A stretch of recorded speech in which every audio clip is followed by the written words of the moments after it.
9:32 en el tiempo del centro de la República Mexicana. Vamos a hacer un alto en el camino. Tenemos un reportaje de Sherlyn Acevedo, tenemos un reportaje de nuestra colega Sherlyn Acevedo que se detiene en el asunto del agua, un asunto fundamental. Las comunidades indígenas de Oaxaca en particular, pues están pidiendo una consulta, están pidiendo que se les tome en cuenta, sobre todo cuando acaban de aprobarse estos 10 decretos respecto al agua que han generado una gran reacción. Hay quien apunta a que estamos frente a un proceso de privatización del agua. Hay toda una discusión acerca del alcance de estos decretos que se dieron a conocer hace apenas unos días. Sherlyn Acevedo entra al tema y nos informa lo siguiente. Comunidades indígenas de Oaxaca exigen al gobierno federal y estatal el derecho al agua y a la consulta indígena organizada. El gobierno de Gustavo Díaz Ordaz impuso en 1967 un decreto de veda con el argumento de poner en orden a la perforación de pozos de los valles centrales de Oaxaca, Ejutla, Cimatlán, Ocotlán, Centro y Tlacolula. Sin embargo, limita y condiciona el uso del agua para la agricultura. Los campesinos comenzaron a padecer sequías de hasta el 60% en el territorio. También empezaron a recibir cartas invitación disfrazadas en multas por concepto de consumo por excedente de agua. La Comisión Federal de Electricidad concluyó que, por el alto consumo de energía eléctrica, la extracción de agua era alta y por eso justificaban las multas. Por ello, 16 comunidades se unieron para formar la Coordinadora de Pueblos Unidos por el Cuidado y la Defensa del Agua. Se organizaron para capacitarse sobre los derechos de los pueblos y las comunidades indígenas y han logrado restaurar su acuífero con obras comunitarias sin el apoyo económico de la Conagua durante 13 años.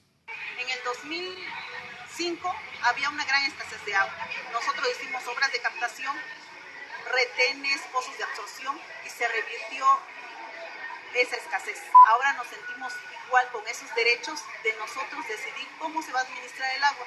Desde nuestras comunidades estamos planteando de que si una persona realiza una obra de extracción, tiene que realizar una obra de infiltración. Esto con la finalidad de que nuestro acuífero no vuelva a sufrir esa escasez que hubo cuando era responsabilidad de la Conagua, porque supuestamente para eso habían hecho el decreto de resguardar el agua para futuras generaciones. En 2013, el Tribunal Superior de Justicia Fiscal y Administrativa emitió una resolución a favor de la Copuda y ordenó a la Conagua realizar una consulta indígena para la posible modificación del decreto. María de los Ángeles, representante de Copuda, y Janet Herrera, abogada de Flor y Canto, organización que apoya los derechos de los pueblos indígenas, apuntaron que en diferentes ocasiones se han interrumpido sesiones por cuestiones técnicas y frecuentemente responden con información relacionada a otras regiones del Estado y no la que atiende a 16 comunidades. Desgraciadamente las autoridades encargadas, que es la Conagua, no ha retrasado mucho esta consulta. Por los tiempos, pospone, cancela reuniones, entonces ha habido un retroceso. Al mismo tiempo, la encargada de los asuntos de la delegación de la CDI en Oaxaca, Amable Cecilia Cruz Lozano, aseguró que se hizo entrega del glosario de términos y esperan que la Copuda ya no tenga dudas sobre el contenido. El glosario no es un documento que detenga la consulta, ¿no? Es un documento exclusivamente para ver cuál es la definición, cómo se entiende o cómo se interpreta. Las comunidades afectadas exigen a la Secretaría de Gobernación y al Gobierno de Oaxaca que respeten los derechos de los indígenas, reconocidos en leyes nacionales e internacionales. Yo creo que las comunidades de la Copuda le están dando una oportunidad al presidente, ¿verdad?, ser coherente con la firma de todos estos tratados internacionales.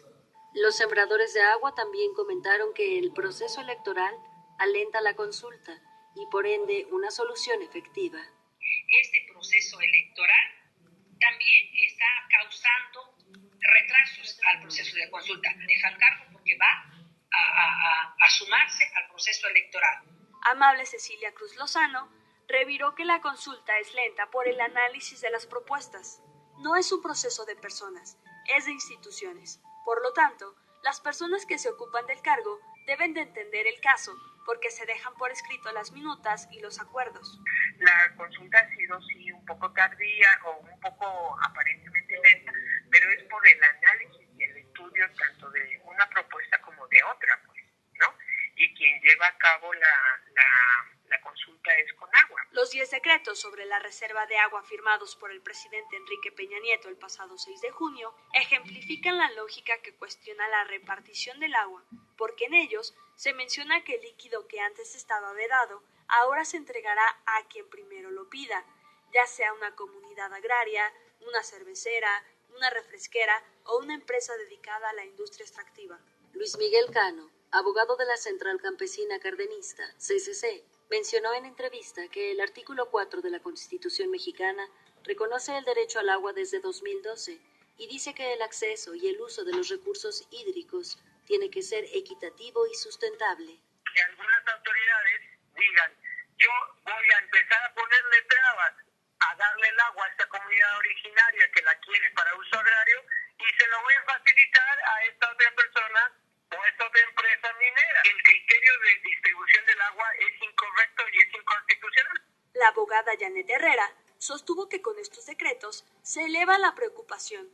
Pero sí nos preocupa bastante cuando nos enteramos de estas zonas de reserva. Y finalmente, pues es la privatización del agua. Quien pueda siquiera tener acceso a esto, que tenga los medios, pues va a tener ahora sí que acceso a ese vital líquido. Y es una forma de control, ¿sí? Es una forma de control hacia los pueblos. Las comunidades exigen el respeto a los sembradores de agua por medio de mecanismos propios para los pueblos y se fiscaliza la aprobación y entrega de los títulos de concesión y asignación, ya que el procedimiento actual los deja en desventaja frente a las empresas y no existe árbitro que garantice una distribución equitativa de preservación y de respeto por la naturaleza y los seres vivos.